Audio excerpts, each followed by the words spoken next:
Hey y'all, welcome back. Okay, so hopefully I look a little bit better than I did earlier when I was sitting in the grocery store parking lot. But I am on my way to work, my last night of work. By the way, I do have glitter on my face. So if I start to, shine a little bit in some areas, besides my highlight, it's the glitter. Because I have I don't know if you can see, but I have glitter eyeshadow on. So, doing something new, feeling cute or whatever. So, anyway, I'm on my last shift for the night. Hopefully, this will be my last night shift period. Because the interview that I have, it is for daytime. They have no night shift, but if I have to work night shift again, I will. I wouldn't like it. I don't want to do it, but if I have to, I will. So yeah, hopefully tonight goes by fast, meaning I hope the time goes by fast. I hope everything that happens is kind of slow, like it is sometimes, but I just want it to be fast. Because especially, probably not just in the medical field, probably just working period. You go in, you clock in or whatever, you start your shifts, and then when you finally get a break, it's 2.5 hours have passed, and you're like, oh wait, where did the time go? You think it's 1:30 and it's damn near 4 o'clock. And it's oh, where'd the time go? I want one of those type of nights. I want one of those type of nights. A night where it's just smooth sailing. But that's okay, because two of the new hires who actually aren't new anymore. Ooh, come on, focus, baby. Focus. Who actually aren't new anymore. They've been working since about a month and a half or some change like that, It's been over a month. Okay, over a month. Both of them have had a chance to work nights with me. And then I recently found out that one of our daytime people is going to go to nights. So there's going to be 3 nights full time.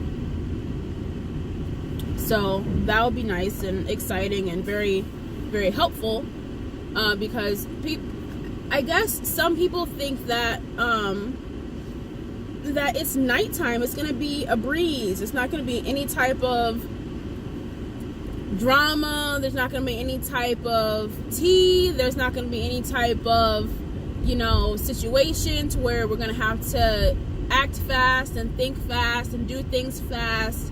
You guys, it is crazy. It is craziness at night, especially after 11.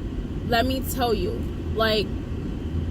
7 o'clock, that's when us third shifters, night shift, third shift, I call them both, okay? Just when I say third shift or night shift, I'm talking about 7 o'clock and after that. After 7, okay? 7 and after. So, when I pull up and I see all the other people, nurses and aides and doctors that are, night shift, I'm like, okay, I can kind of already tell who is going to be, how things are going to go based on when I go at 6:45, when I go up to the floors to get assignments, and I can read who the nurses are and who the aides are. I know, how it's going to be for the night. Based on who is working, I know how the tone is going to go for the whole night. And especially who the charge nurse is. You guys, It depends on who the charge nurse is.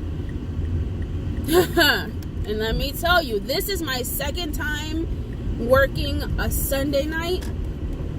The first time I did it, it was okay. You know, it threw them off because, you know, they're not used to having people there on the weekends, you know, so that's one thing. But you know, when you see who your people are and who you're going to be working with and who the charge is, you know who know how the tone is going to be. There is a charge on Telly B. She's a real one. She's a nurse, a charge nurse. I always know how things are going to go when I see her sitting at the desk. And I've told her she's my favorite nurse. I told her to spit. I don't care. I have told her, you are my favorite nurse. And I've said that in front of people, and I don't care. Because she is. She always makes sure that if something new happens with a patient, or if a new patient comes on telly, or if they're getting off or whatever, if the nurse who's assigned to that patient does not have the chance to contact me, if the aide does not have a chance to contact me, which they are supposed to, this specific nurse is on it, okay? I appreciate her. She's a real one. I'ma miss her deeply. I'ma miss her. So, anyway. Yeah. So I hope tonight is a okay night. It's a good night. Tomorrow is gonna be craziness, because I get off at 7 in the morning, and then I have to go to my kids' school. I have to get their transcripts for their new school, so I have to go get the transcripts, and I have to go back home. I have a big ass pile of clothes that's in the middle of my living room floor. That's the Goodwill pile. I don't have that in the car with me now. I don't know if you can see, I have baby stuff in the back of my car. And that is because one of my coworkers, her sister, niece or whatever, had a baby. And my neighbor, who was getting rid of all her little ones' things, was like, hey, do you know anyone who just had a baby or is having a baby? And I'm like, yeah, my coworker's sister or niece or whatever. So these are things I told her that I would give her like a month ago. So if she uses them, great. If not, I don't care.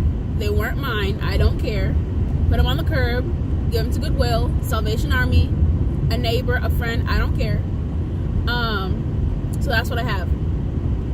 Tomorrow, when I get off though, I might go pick up and fill up a bag, drop it off to Goodwill. That I don't know, because it is Memorial Day, and I don't know if they're gonna even be open. And I don't know. It's been a minute since I've taken stuff to Goodwill.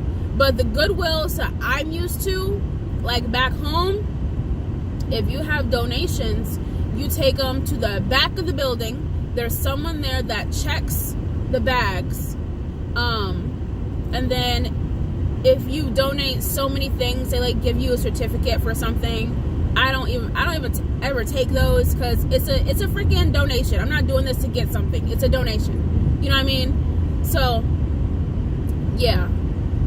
But I do have this big old pile of stuff in my living room, and I don't want to take it with me to go donate it somewhere. So I don't know, like, do I just leave it in the front of the building and have like a little sign that says donations, or you know, whatever? Is that considered not littering? Littering? Probably not. Something else. But I don't know. I will figure it out when I get there, or when that time comes. I will figure it out. But once again, that is tomorrow, so I need to get it together. Then clothes. You guys, I have done so much laundry, washing, drying, and folding, because I always drop the ball on folding, but I've done it. I've done about 3 3 to 4 loads today. More than half of that, I would say about 95% of that was kid clothes. Because when you have kid clothes, especially in my house, I have 3 kids.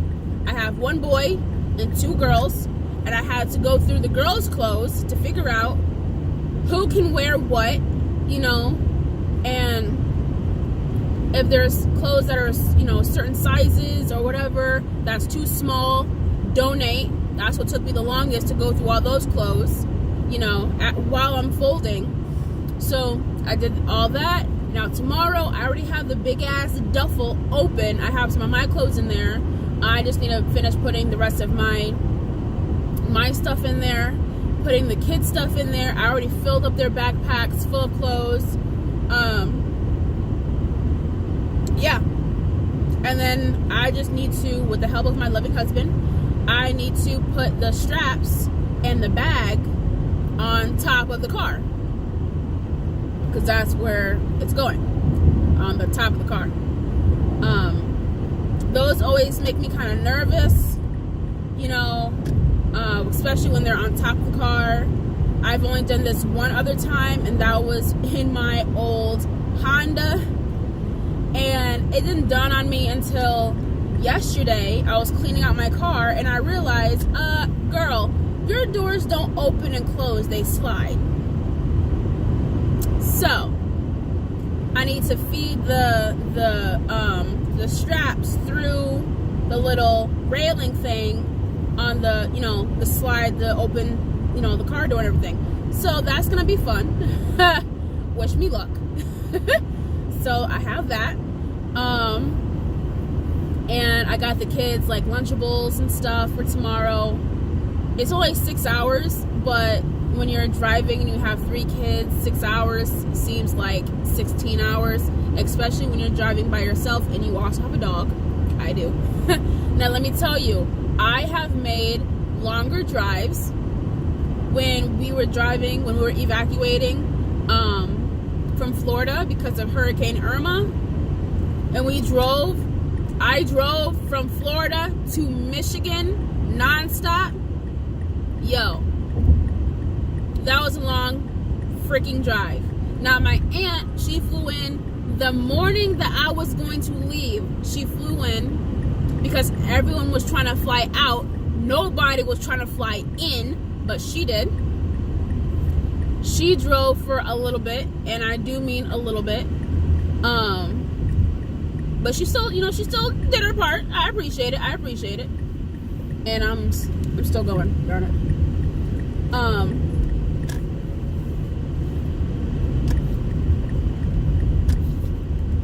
So, but that was a 25-hour drive. I remember that. It was 25 hours. Because I had to, we had to stop and rearrange the things that was in the car. Because when I tell you, I was not planning on her to come.